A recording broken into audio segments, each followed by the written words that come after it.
Hey everybody, it's Sam with Wrestling Overtime, bringing you the Raves and Rants review of AEW Dynamite for May 20th, 2020.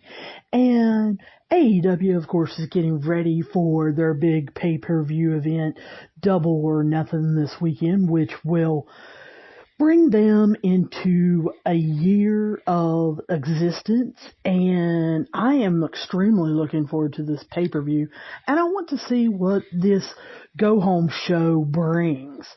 The show opens up with a limo arriving, and the Inner Circle gets out. Now, Jericho says, "Wait until you see what we do to the Elite tonight."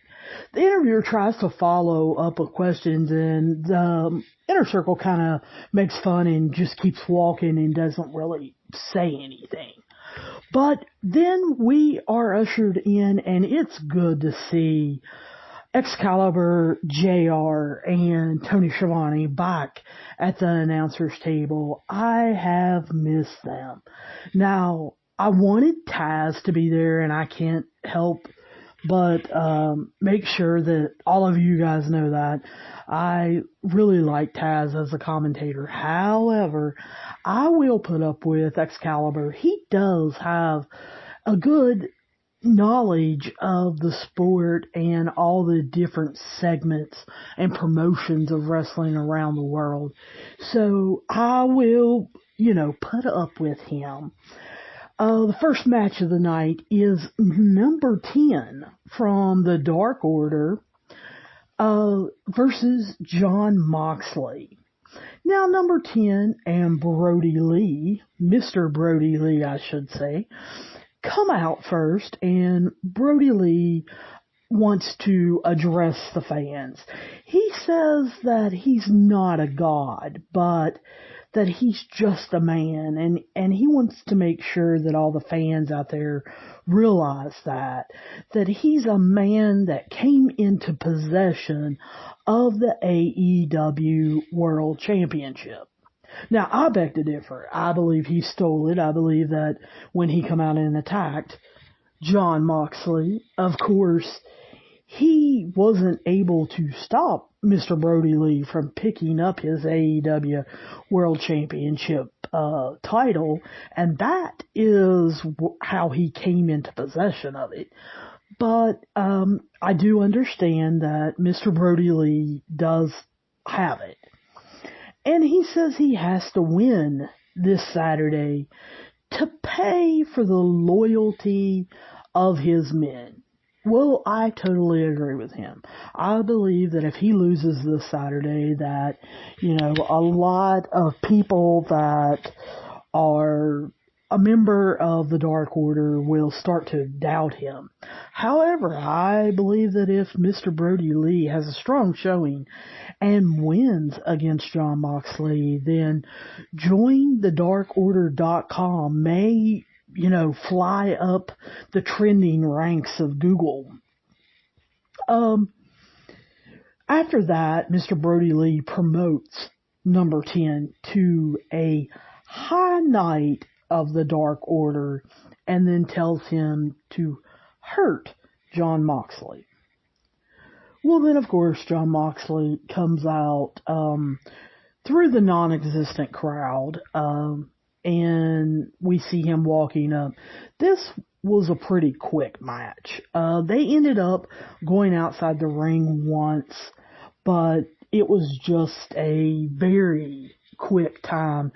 But when they got back in the ring, basically Jon Moxley hit a paradigm shift, did not go for the pin, but then immediately went and gave a pile driver to number 10, and then followed it up quickly with the second paradigm shift to get the pin.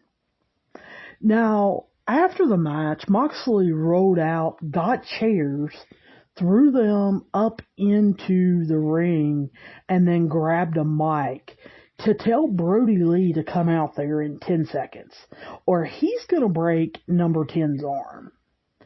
And he starts counting, and of course, Mr. Brody Lee appears on the screen to tell Jon Moxley that he doesn't call the shots. And that this Saturday night, he's going to put Moxley to bed. He said, and then we all have to make sacrifices. So he's leaving. And he tells Moxley, bye.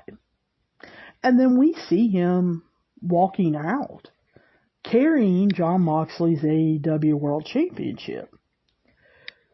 So Moxley back to him says, we'll see you Saturday, and proceeds to take the chairs to number 10's arm and breaks it. And then after that, we get MJF with Wardlow versus Marco Stunt. Now, I'm not real sure why this was determined that this needed to be a match, other than to show off MJF's power. Because MJF really wanted to show that off tonight. He threw Marco Stunt around the ring, from one corner to the other. He picked him up. He did a lot of power moves. Now, I have to say, you guys know from previous episodes that I like MJF. I loved him posing like Hulk Hogan during the match. Marco, however, did hit a Hurricanrana and then 2 drop kicks. But towards the end, MJF took over. He ended up hitting a shoulder breaker and then put the salt of the earth on him for the win. And then MJF had to get a mic because, what would be the point in MJF coming out if he didn't talk? He is one of the best talkers that AEW has, and he gave props to Marco, said he lasted longer than he thought he would, which I kind of agree with. I didn't think Marco would last that long. And he tells Marco that he can kiss his ring. Well, Marco doesn't kiss the ring fast enough, so MJF punched him with his ring.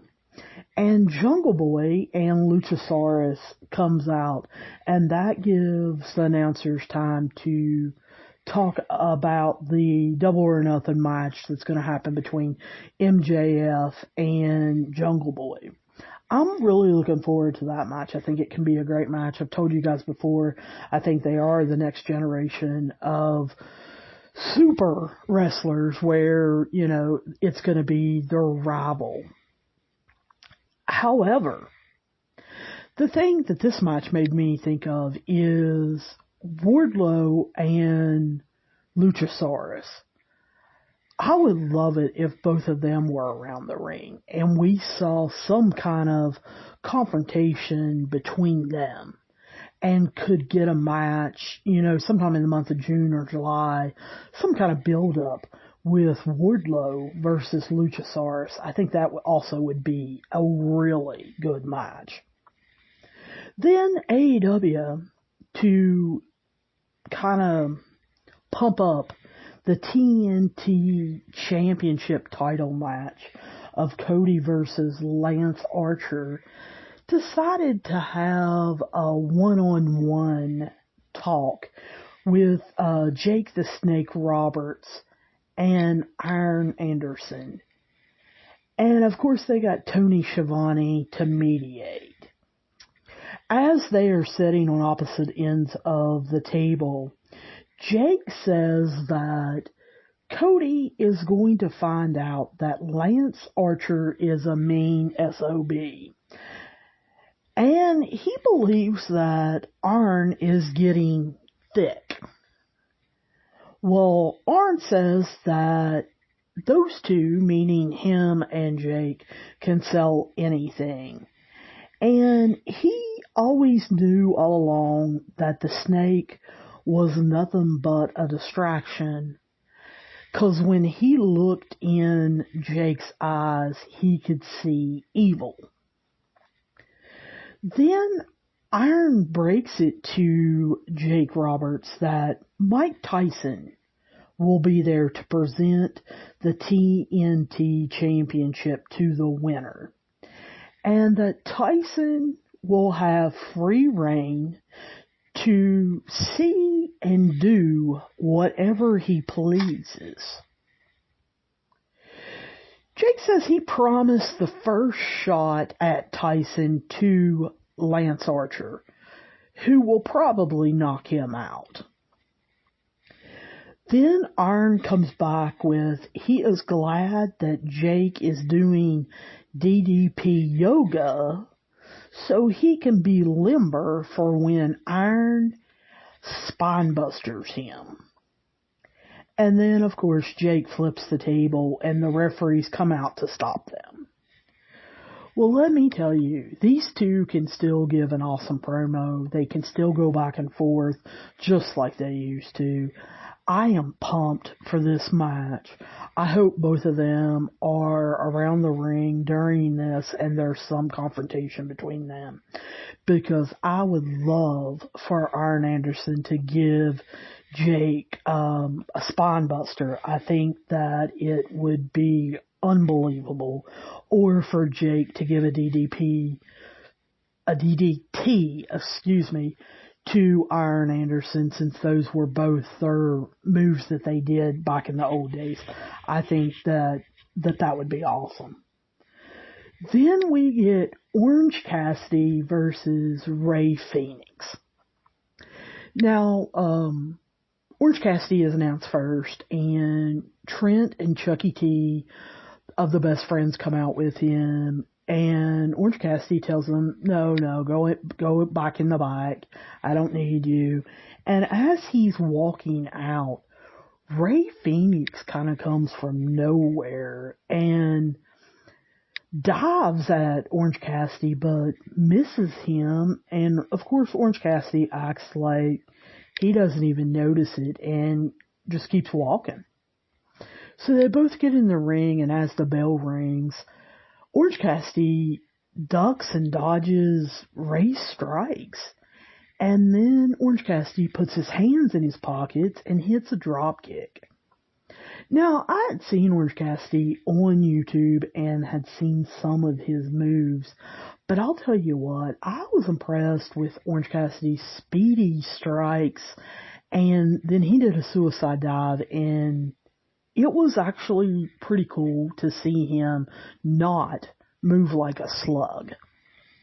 Of course, Kip Sabian had to come out bringing a ladder to set up, and then he actually climbed up on the ladder to watch the match.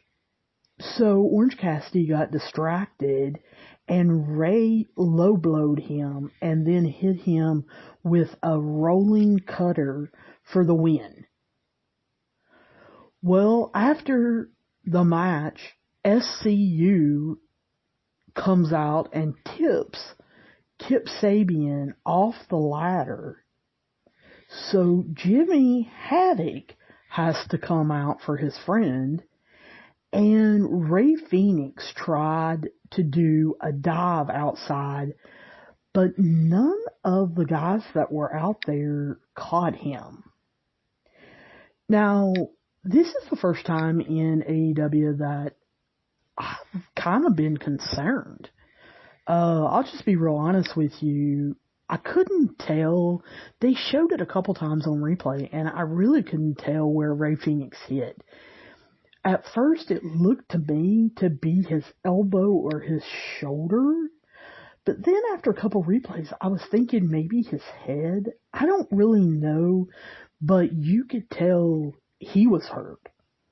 And you saw the trainer actually come out while the wrestlers continued wrestling and fighting and everything to check on him. And Rey Fenix, we didn't see get back up. So I do think that he has a legitimate, real injury. I'm just not real sure where it was. Now, Colt Cabana also tried a dive to the outside, and no one caught him either, but he seemed to land a little better. And then I think AEW realized that Rey Fenix was hurt because there wasn't really an ending to this sequence. They just kind of went to commercial.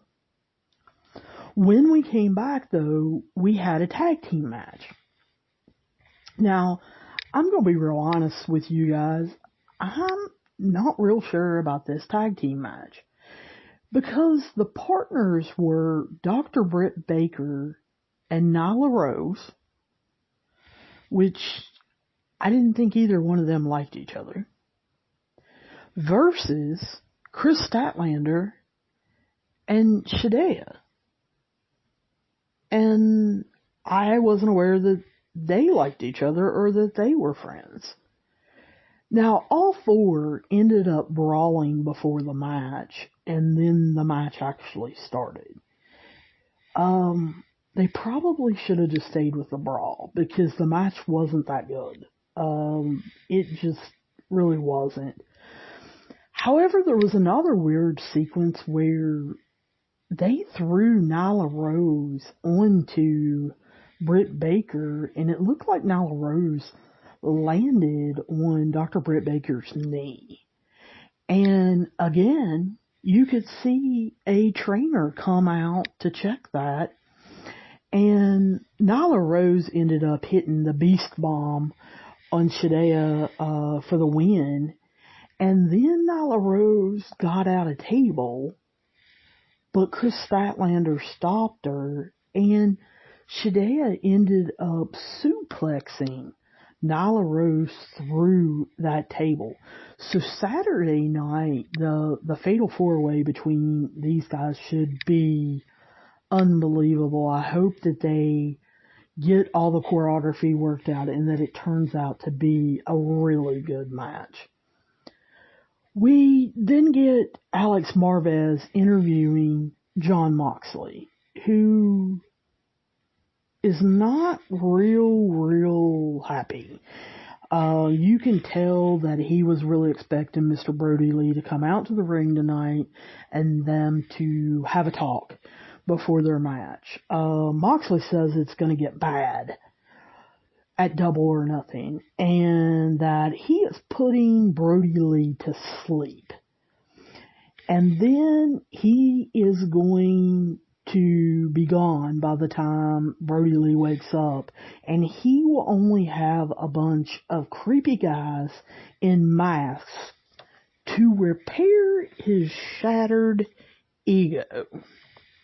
I love Jon Moxley's promos. I really do. I think they're entertaining as all get out. I think they're believable.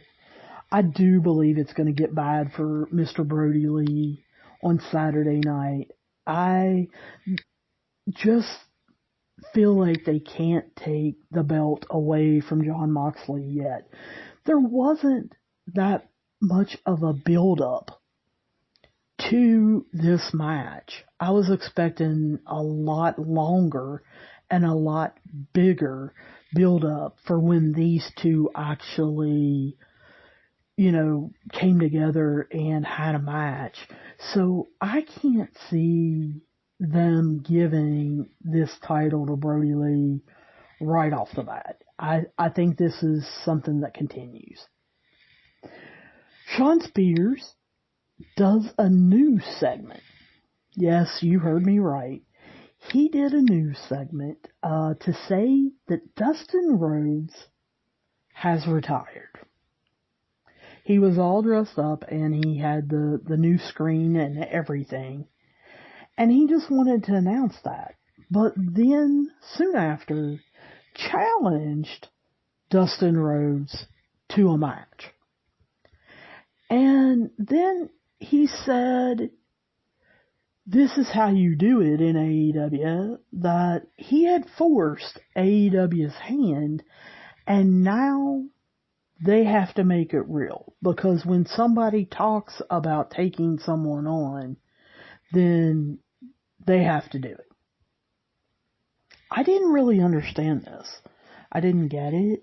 Didn't make much sense.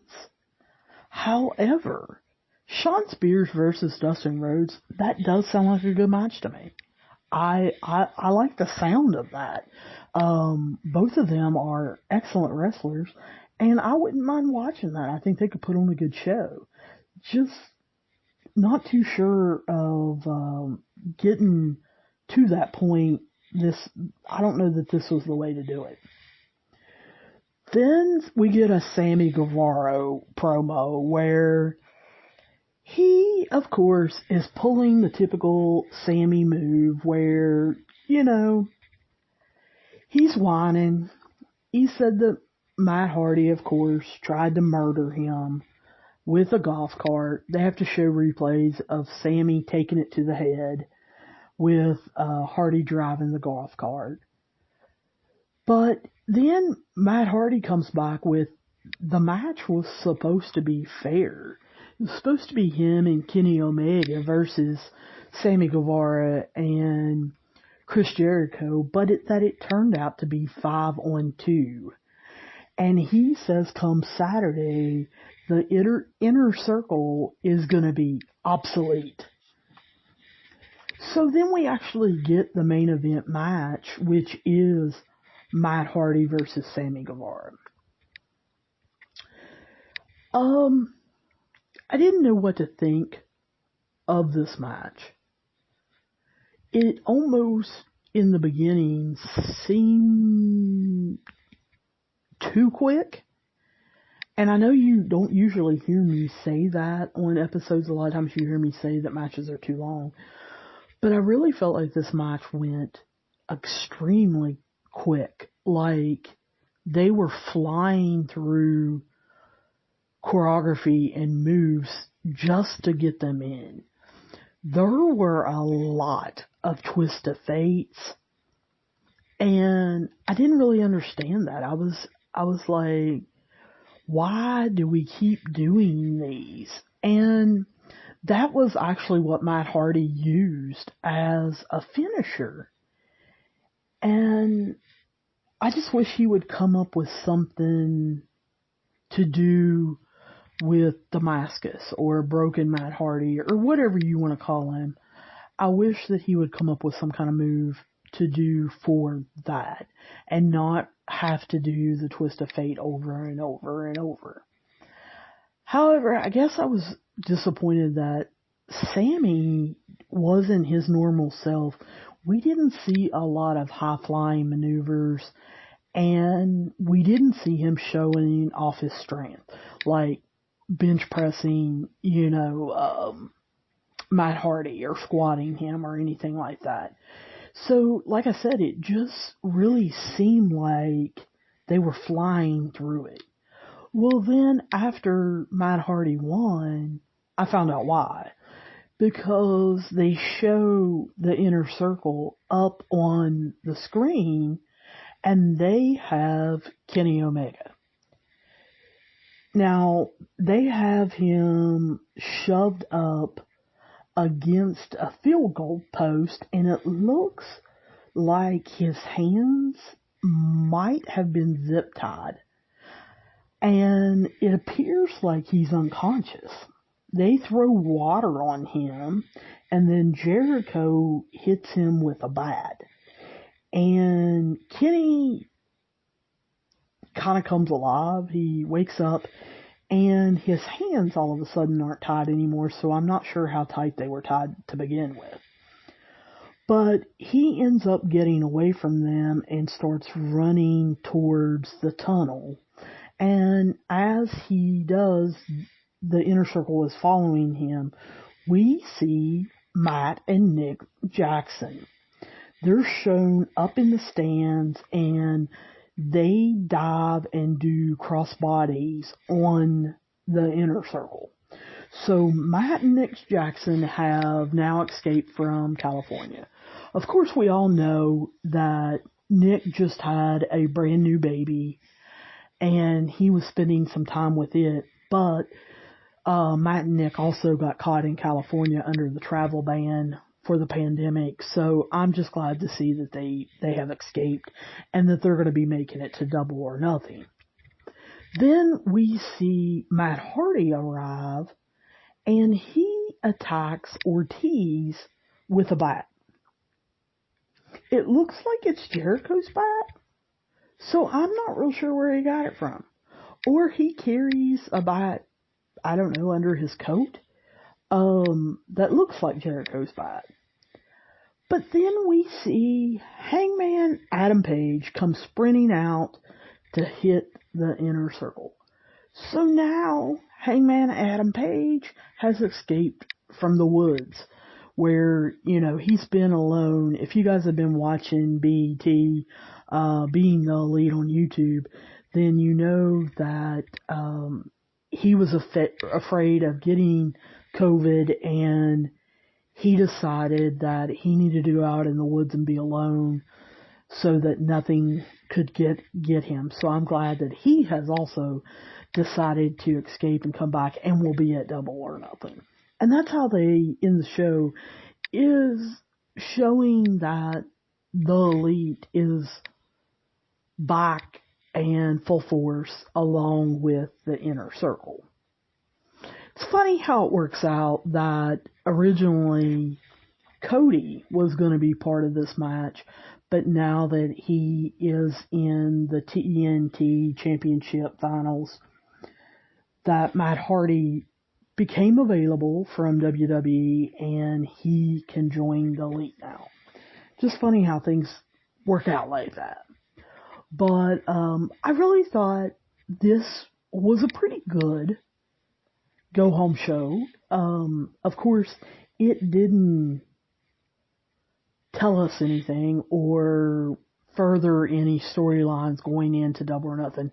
It was basically just to remind us what the storylines were, to get those wrestlers involved in each other and us get excited to buy a $50 pay-per-view and everything. The thing that I hate is, like I said earlier, I am almost, I would say 98% sure that Rey Fenix is hurt. I don't know whether he'll be at Double or Nothing in the ladder match or not, because he did not get up. And I have seen Rey Fenix take some wacko bumps before and just pop right up. And he didn't do that this time. So I'm wondering if he's hurt. And then Britt Baker, I don't know whether that was a work or shoot or, what's going on with that. So we'll have to wait and kind of hear how that one goes. But the rumor was that Britt Baker may be winning the championship on Saturday. So little concerned about that. If you guys have any knowledge about the injuries or what's going on, of course, I want you guys to hit me up on Twitter or on our Facebook page, Wrestling Overtime, or write me at wrestlingovertime@gmail.com. Let me know what you know. Give me a tip, give me a hint, give me news that you guys get on whether or not they really are injured and if any matches are changing or anything like that. You guys give me a heads up, because you guys know that I am always working overtime to give you guys what you want. Thanks for listening, and I'll talk to you guys soon.